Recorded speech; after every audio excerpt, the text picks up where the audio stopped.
श्री राम समर्थ. समर्थांनी एक सुंदर असा बोध आपल्यासाठी प्राप्त करून दिलेला आहे.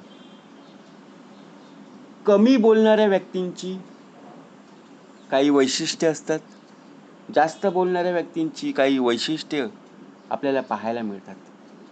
आता कशा प्रकारे लोक ओळखायची? आता आपल्याच देहाचा भाग घ्यायचा की आपला देह कमी बोलत आहे की जास्त बोलत आहे. बोलल्यानंतर काय फरक जाणवतो पहावे आपणासी आपण. काही लोक आपल्याला शांत स्वभावाची पाहायला मिळतात, काही लोक जास्त बोलत असताना पाहायला मिळत असतात. मग एखाद्याला गरज असेल तरच सल्ला देतात. खरं तर अशा लोकांच्या शब्दाला खूप व्हॅल्यू असते. म्हणजेच काय, एखादी व्यक्ती ज्यावेळी उत्तम प्रकारे बोलत आहे, त्या व्यक्तीचे काही शब्द जर आपण मनाला लावून घेतले तर त्यांनी जो आपल्याला सल्ला दिलेला आहे त्या सल्ल्याप्रमाणे आपण उत्तम प्रकारे वागत गेलो तर त्यांचे शब्द हे महत्त्वाचे ठरत असतात.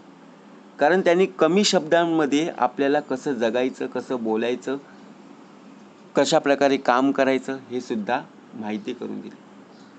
म्हणून कमी बोलणाऱ्या लोकांच्या प्रत्येक शब्दाला व्हॅल्यू दिली जाते.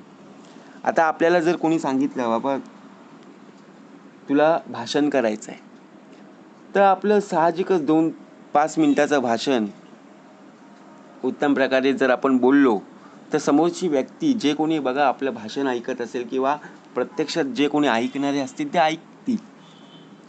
जर तू 2-5 मिनिटाऐवजी जर 1 तास 2 तास जर त्यांच्यासमोर भाषण देत बसलास तर प्रत्यक्षात 30 लोक कंटाळून घरी केव्हा जातील हे तुला सुद्धा कळणार नाही. म्हणून कोणाच्या शब्दाला किती व्हॅल्यू आहे, किती महत्त्व आहे हे सुद्धा कळलं गेलं पाहिजे. अशा लोकांचं ध्येय फार मोठं असतं. बोलणारी लोक बोलून जातात, त्यांचं ध्येय आपल्याला सुद्धा कळत नाही. परंतु जी लोक बोलत नाही ना, त्यांचं ध्येय हे ठरलेलं असतं. ते बोलून दाखवत नाही तर प्रत्यक्षात ते करून दाखवत असतात. आपण फक्त बोलून जातो, करत तर काहीच नाही आहे. म्हणून समर्थ म्हणाले, जे लोक कमी बोलतात अशा लोकांसोबत आपण चर्चा केली पाहिजे, अशा लोकांसोबत आपण राहिलो पाहिजे, त्यांच्यावर नक्कीच विश्वास ठेवला पाहिजे. म्हणजे अशा प्रकारे आपल्यामध्ये विचार पाहायला मिळत असतात. आता कमी बोलणाऱ्या लोकांची बुद्धिमत्ता खूप तीव्र असते. असे लोक योग्य वेळ पाहूनच गरज असेल तरच त्या वेळेला बोलवत असतात. आता समोरची व्यक्ती ज्यावेळी जास्त बोलत असते,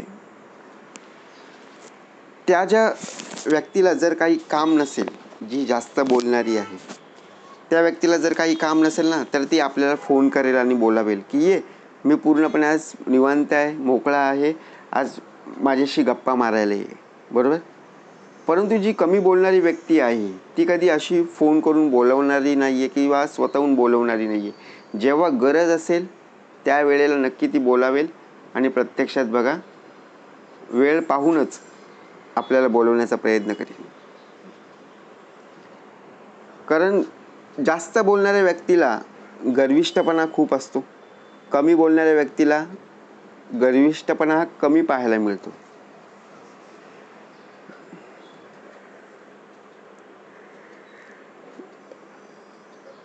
कारण जर पाहायला गेलो ना, लोकांचं म्हणणं चुकीचं आहे. एखाद्याचा स्वभाव शांत, संयमी, समाधानी असतो म्हणून ते लोक शांत असतात. आता विचार करा, आपण एखाद्या व्यक्तीला बोलतो, आपल्याला वाटतं की अरे बाबा ही व्यक्ती खूप शांत आहे, संयमी आहे, शांत स्वभावाची आहे, या व्यक्तीला काही बोललं तरी ती व्यक्ती आपल्याला काही बोलत नाही. आता ती व्यक्ती किती ऐकून घेईल हो? केव्हा ना केव्हा तरी ती प्रत्यक्ष संयम हा तुटणारच ना. म्हणजे विचार जर केला तर त्या व्यक्तीचा स्वभाव आपल्याला माहीत असतो की बाबा ही व्यक्ती काय एवढी रागवणारी नाही आहे. परंतु जास्त बोलणाऱ्या लोकांपाशी जर आपण बोलण्याचा प्रयत्न केला तर ती व्यक्ती त्या व्यक्तीचा संयम हा शेवटी तुटेल आणि ती आपल्याला बोलल्याशिवाय राहणार नाही. म्हणून कमी बोलणाऱ्या लोकांना महत्त्वाच्या कामासाठी निवडले जात असते. आता निवड कशी केली जाते? आता आपणच ठरवायचं की बाबा आपण जर जास्त बोलणारे असू तर बघा, आपण ज्या ठिकाणी इंटरव्ह्यूला जातो त्या ठिकाणी बघा, जे जे उत्तम प्रकारे बोलत आहे, जे जे उत्तम प्रकारे बघा ज्यांच्याकडे अनुभव आहे त्यांना सिलेक्शन केलं जातं ना. बाकीचे जर बघा ऐऱ्या-वैऱ्या बोलत असतील तर त्यांना घेत नाही आहे. बरोबर आहे. कारण महत्त्वाच्या कामांसाठी त्यांची निवड जेव्हा प्रत्यक्षपणे केली जाते त्यावेळी विचारपूर्वक केली जाते. म्हणून असे लोक स्वतःच्या कामाला जास्त महत्त्व देत असतात. कमी बोलणाऱ्या लोकांच्या जीवनात खूप शांतता असते. आपण ठरवत असतो की बाबा माझ्या वाटेला शांतता नाही आहे. शांतता का नाही आहे? कारण स्वतःच्या कार्यामध्ये आपण महत्त्व देत नाही आहे. जेव्हा तुला ते काम आवडीचं वाटेल, जेव्हा तुला ते काम बघा उत्तम प्रकारे करायचं वाटेल, तेव्हा तुझ्या बाबतीत खूप शांतता आणि खूप आनंद पाहायला मिळेल. आणि शांत लोक बघा बुद्धीने खूप हुशार असतात. ते बोलून कधी दाखवत नाही आहे, तर त्यामध्ये चातुर्यपणा वापरत असतात. स्वभावाने शांत असलेले लोक फालतू कामांमध्ये किंवा वायफळ गप्पा मारण्यासाठी वेळ वाया घालवत नाही.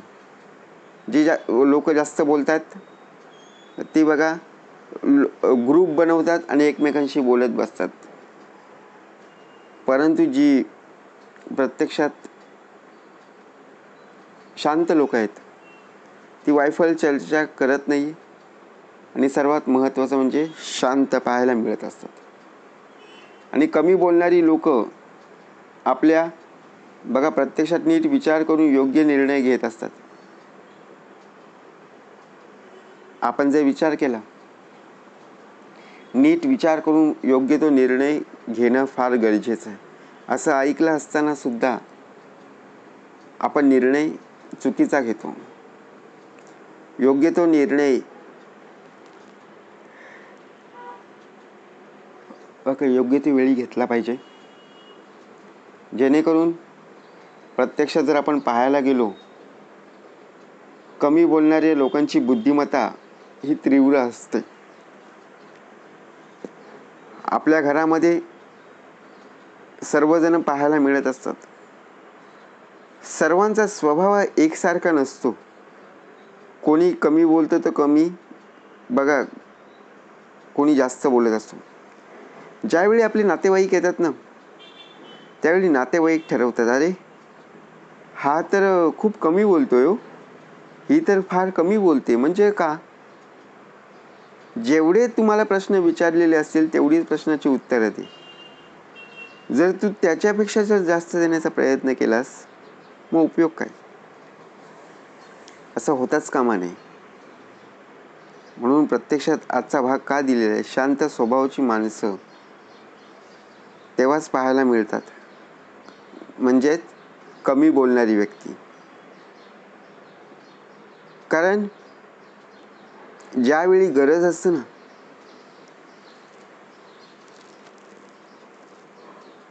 त्यावेळी कमी बोलणारी व्यक्ती आहे ना, त्यांचं कार्य हे बरोबर वेळेवर होत असतं. कारण त्यांना टाईम दिलेला असतो, त्या वेळेमध्ये ते पूर्ण करत असतात. परंतु जास्त बोलणारी व्यक्ती आहे ना, यांना टाईमाचं बंधन नसतं. हे बोलण्यामध्ये वेळ घालवतात, दिलेलं कार्य हे तसंच राहून जात असतं. म्हणून लक्षात ठेवा, कमी बोलणाऱ्या व्यक्तीला लोक अहंकारी ठरवत असतात. परंतु जेव्हा प्रत्यक्षात पाहायला गेलो तर त्या व्यक्तीच्या मनामध्ये काहीच नसतं. परंतु आज जर आपण पाहायला गेलो, आपलाच देह किती बोलत आहे हे आपल्यालाच कळतं. म्हणून समर्थ म्हणाले, आपल्या देहाने कसं राहावं, कसं वागावं, कसं बोलावं, आपला देह जास्त बोलणारा आहे की कमी बोलणारा आहे हे सुद्धा तेवढंच जाणून घेतलं पाहिजे. हीच तर खरी वैशिष्ट्य आहेत.